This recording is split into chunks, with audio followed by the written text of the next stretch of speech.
just thought we would come out to the cemetery. Scott's nephew was hit by a car back in 1988. He would have been 7 years old, and he always had a little boot on his grave.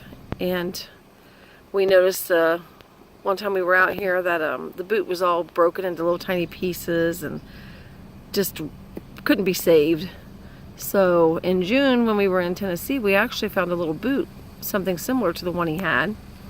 So we bought it and put some change in it and brought it back out to sit on his grave and let him know we're still thinking about him. And he was a good little boy.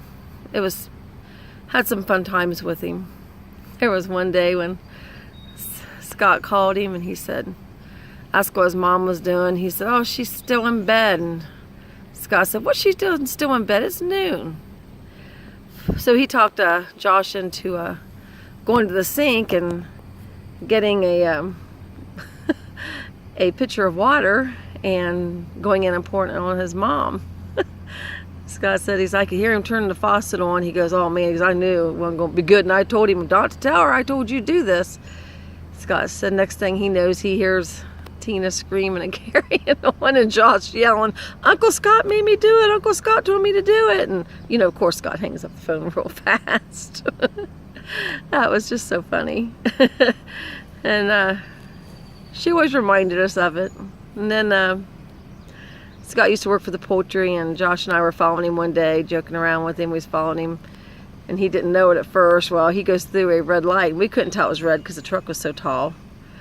Of course, then we followed right through behind, so we didn't know it was red. And Josh said, oh my gosh, Uncle Scott ran a red light. And of course, Uncle Scott never heard the end of that one either. So, but he was a good kid, 7 years old, back in October of '88. That would have been our fair week. It's just a sad tragedy.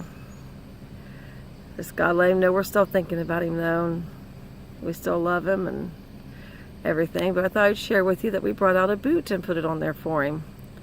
Put his change back in it, that way it was like it was when he first passed away. Well, I'm going to get off here now, head back home. Hope everybody has a good night. Over and out. Bye.